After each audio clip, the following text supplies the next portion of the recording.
I'm suing Tanya for theft and emotional distress for $3,500. I known her for just a little bit of time, and in that little bit of time, we had a one-night stand, and she got pregnant from what my homie... Oh, hold on, okay. That's a lot. So you met her. Take me back. How did you all meet? So I met her in a grocery store. From what I know, is she's a manager at a grocery store or whatever. I was with my homie, Michael, and we were just picking up some crab legs for a barbecue and stuff. Now I'm hungry, but so you're in there, you're in the grocery store, you're shopping for what you guys gonna have for the barbecue. Yeah. And you meet Ms. Adams? Yeah, I met Tanya Adams. My friend Michael, he known her before. And All so right. he kind of introduced me to her. I thought she looked good. This was like, wow, this was like 2 years ago. Okay, so you saw her at the grocery store, you thought she was pretty? Yeah. He He knows I like to date like kind of like older women. All right. And so I saw Tanya. Nothing wrong with that. Yeah, nothing wrong with that. I saw Tanya. I chopped it up with her a little bit, got her number, this and that, and we've been talking for quite some time. But I didn't we just kind of like talked, and then eventually one night we kind of went out. I'd known her for about like maybe 6 months. And one thing led to another. Yeah. So Ms. Adams, you remember that day that Mr. Lightfoot was in the store with his friend shopping for the barbecue, and you remember meeting them, right? Yes, Your Honor. He said he thought you were pretty. Did you think he was handsome? Yes, Your Honor. All course right, he did. now I don't really think it's appropriate to ask a woman her age. I'm never afraid to say mine. But if you don't want to say your age, that's fine. But what is the age difference? I'm 40, so there's like How old are you? I'm 28. Okay, so 12 years age difference. Yeah. Okay, so 12 years, and you thought he was handsome as well? yes, ma'am. And then you all exchanged numbers? Yes, Your Honor. Now you at work.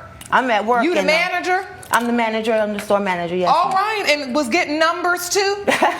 Well, the thing is, Michael always comes to our store, and we know each other pretty well. You 'cause- had a mutual friend? Yes, we had a mutual friend. Yeah, and I'm single, and I was interested.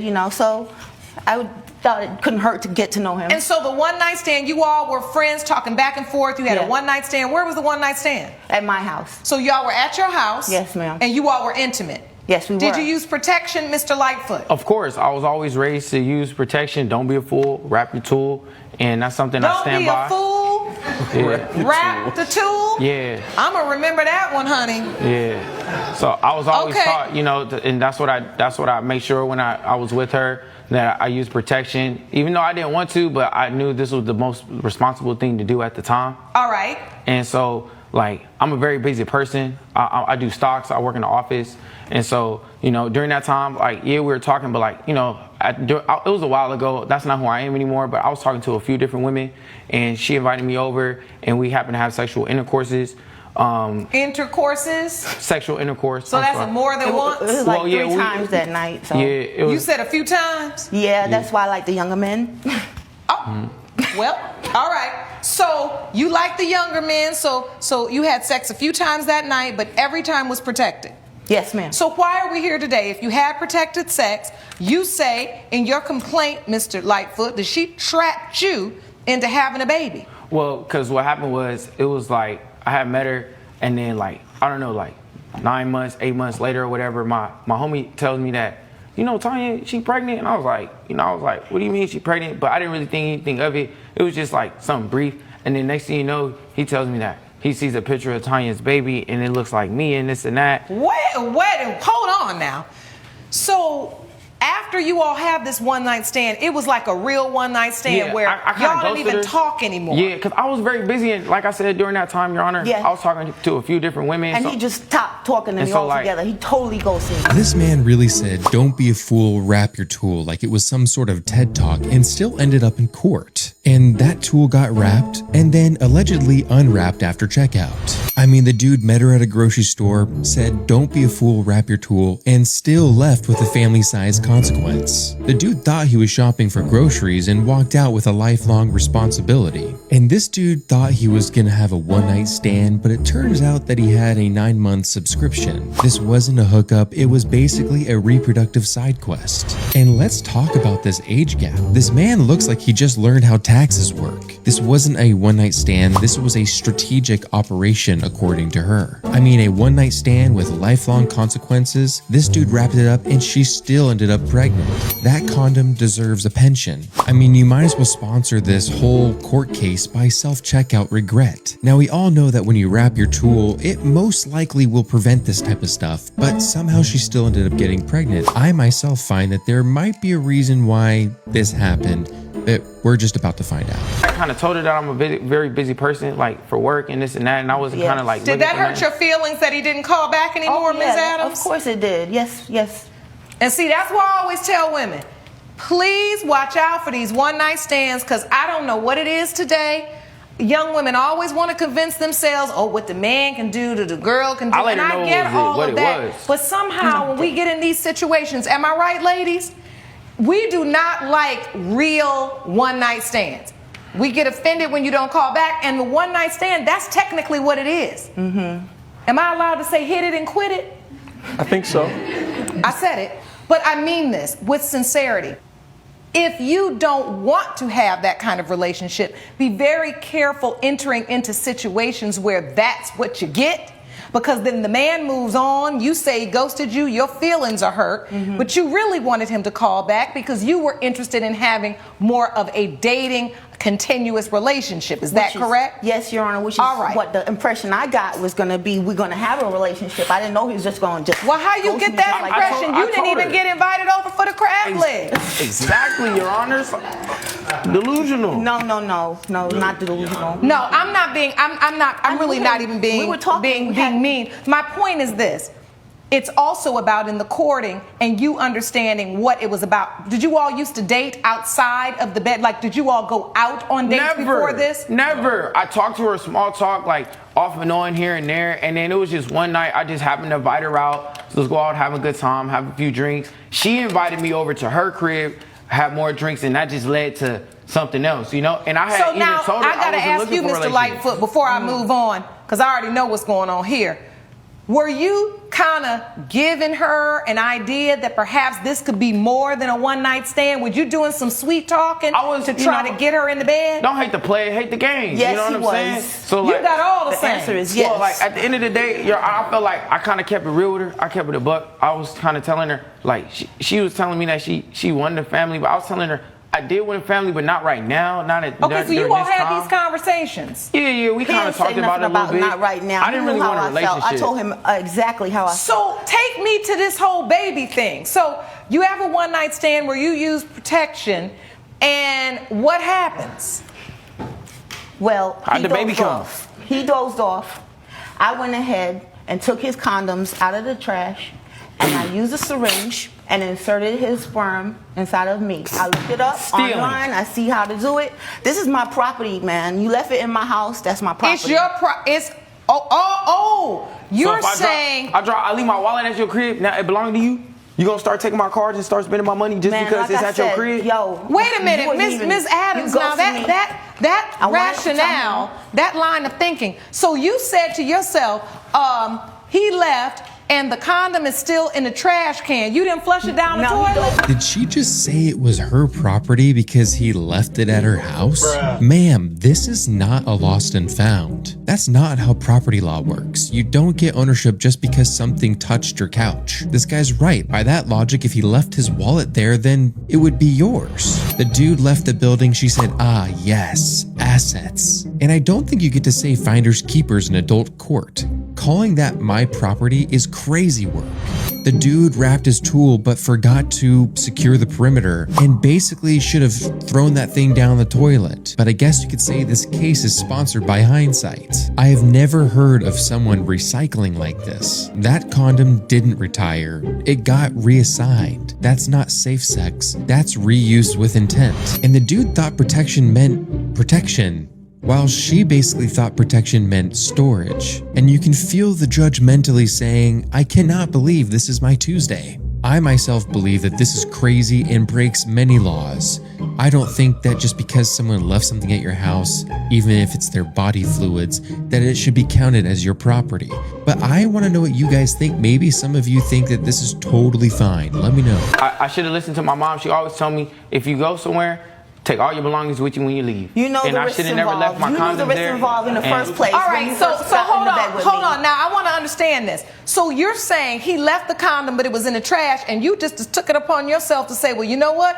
If he left it behind, then it's mine. Well, Nasty. See, I got Listen sayings to me. too. Your Honor, I was previously married a few years back, and I had 2 miscarriages. And everybody that know me knows how bad I want a child. Okay, and my time is short.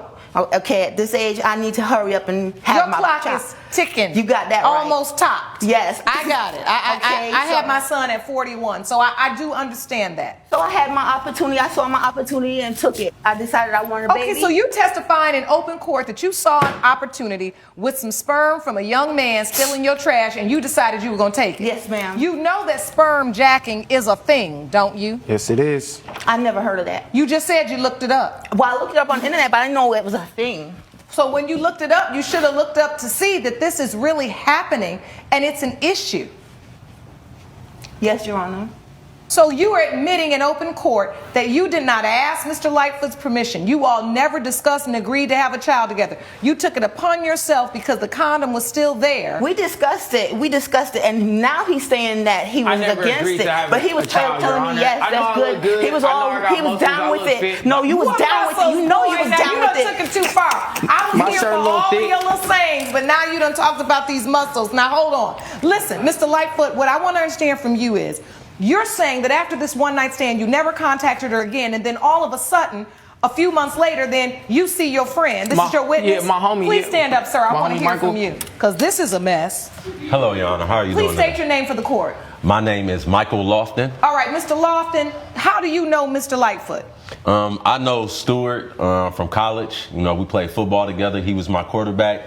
I had been there already a couple of years. I was a receiver. And when he came, we just instantly Okay, so clicked. you all have been together for a while, quarterback and receiver. He and I have. Yes. Right, that's what I'm saying. Right. You and him, not you and Ms. Adams. Exactly. I get that. Not like that now. You know, we broke some touchdown records together. But we Okay. didn't That's bring it. nothing else together. You introduced them. You know, I thought that she would be a good influence on him. I thought that this would be an I was a good opportunity. influence. No, I you was out a here good stealing influence. semen. It's All right, not, let it's him not okay. testify, Ms. Adams, because you Yes. done already testified to Yeah. what you did.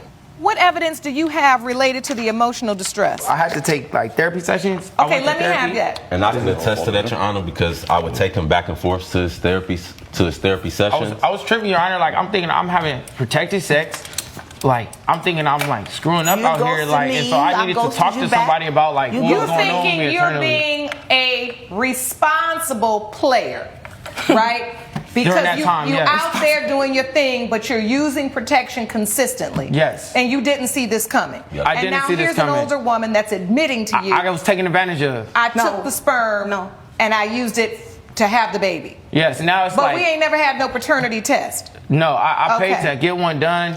I just feel like I was taken advantage of because at the end of the day, like I You know would better. take You know care what of you my was child getting if I have into. a You know all child. the risks involved But see- when you having sex with somebody, and condoms are Well, not no, 100% Miss Adams, either. hold on I now, hold understand on that. now. Because But- you over there, you the older woman, but you Exactly. giving bad advice. Like Terrible. If Daniel if could be my you mama. have sex with someone and use a condom, and you throw that condom away, there should be a reasonable expectation Belong that to the county that now. means that it's trash. It's not for you to dig back out, take a syringe, and inseminate yourself. Did she really say that he knew that she wanted to get pregnant and that he should have known the risks involved? Ma'am, he put on a condom. That is the intentional symbol of I do not want a baby. Putting on a condom is literally saying, let's not do that. You don't wrap your tool because you're open to discussion. That's like wearing a seatbelt and saying you're cool with crashing. And knowing someone wants a baby is not the same thing as agreeing to make one. If he wanted a kid, he wouldn't have brought protection. A condom is not a suggestion, it's a boundary. And he put it on. That's not mixed signals, that's a flashing neon sign saying, I don't want to be a daddy. I feel like it's pretty clear on his intentions, but do you guys agree? That's called sperm jacking. That's why I asked you, did you read about it? And you know you did. That's how you know how to do it. She planned this. You Your should have Honor. also read that that's against the law to do that. In life, these life lessons are here for you to learn. I say all the time, your mistakes do not have to define you. They can refine you. That is for you, Mr. Lightfoot, and for you, Ms. Adams, because you know you wrong as the day is long. You ain't even making no sense. Now, my biggest question here is you had the paternity test, and thank goodness the court was able to retrieve those results, because I want to know if, in fact, Mr. Lightfoot is the child's father before I rule in this case. So with that said, let's get to these results. In the case of Stuart Lightfoot versus Tanya Adams, as it relates to the child born to Tanya Adams, Mr. Lightfoot. Your Honor, I'm willing to be a father if it's my baby. Like, I don't want people to think, I don't even want her to think like, if it's my child, then I'm willing to like stand up on my 2 feet and be a man and be a grown man, because I don't want to be a statistic, another black father out here running around not taking care of his kid, because I wasn't raised like that. I just feel like she hasn't given me that opportunity. No. I appreciate that. And in this case, it has been determined by this court that you are not the father. Wow. Wow. So that means Now, you did this to somebody else? Hold on now. Hold on. We not at the club. So you mean to tell me after all of that grocery store meetup, one night stand, condom debate, property law nonsense, they run a DNA test and the results come back that he's not the father? Bro went from potential dad to completely cleared in one envelope. That's not an oops, that's a full plot collapse. I mean, the condom didn't just work, it worked overtime. I myself think that this dude is very lucky. I think he should be, having some thoughts and feelings about how he should start living his life out after this. But I want to know, did you guys think that he was going to be the father? So let's not be dapping up, sorry. because this is very serious. Yes, ma'am. And while I understand that it is a relief to you, let's be respectful. Ms. Adams? Yes, Your Honor. I saw, as soon as I read those results, you just fell over that podium. Mm-hmm. There are certain seasons in our life when maybe we lose ourselves. Maybe we're so desperate to have a child that we do things that are outside of the bounds of decency and the law, right? Yes, Your Honor. And our moral compass. So it has been determined by this court, Ms. Adams, you have admitted in open court that you did steal the semen. Even though Mr. Lightfoot was not, in fact, your child's father, you admitted in open court that you did, in fact, steal the semen. That did cause him emotional distress. He did have to go to therapy. And for that reason, you are responsible. So in addition to having this beautiful child, do you know who the father is? Yes, Your Honor. You're right. Well, I'll tell you this. I hope you do. And if you need to make sure of that, do what's necessary to establish paternity for your baby, because at the end of the day, the baby will be looking at you at some point. Like, where is my father? And that's on you. Okay? It has been determined by this court judgment for the plaintiff for $3,500. Court is adjourned. All rise. Judge Lake has ruled in favor of the plaintiff. The defendant owes $3,500. You should just be ashamed of yourself. And I already told you don't say nothing to him. Honestly, Tanya, like, I'm not even gonna disrespect you. I got love I for already you. told you. You cool. That's why, but yo, you man. really Don't grew even me come up in my as store you really no grew me up as a man. Well, folks, in the end, the DNA test results showed this whole uncut tire case was basically a waste of time. He is not the father. After all the claims about intent, property, and that he knew what he was doing, science stepped in and basically said, nope, none of that matters. Wrapping up work this time, regardless of whether or not you threw it in the trash. I think it's crazy for someone who wants to get pregnant that bad that they're willing to take a turkey baster, pull something out of the trash, and just shove it up there and, hope it works. There's so many risks involved in that. Not only are you using something to prevent, illness down there, if you know what I'm saying, you're also trying to prevent, pregnancy. And for whatever reason, in this situation, she thought it was the best case scenario for her to just take a syringe and stuff it up there. The problem is that he's not the father, so she did this with multiple dudes. I can't imagine what it's like down there for her. It's gotta be stanky. I want to know your thoughts on this. Do you think that this girl needs to be checked into a psych ward? Because, to be honest with you, I think she does. Let me know your thoughts in the comments down below.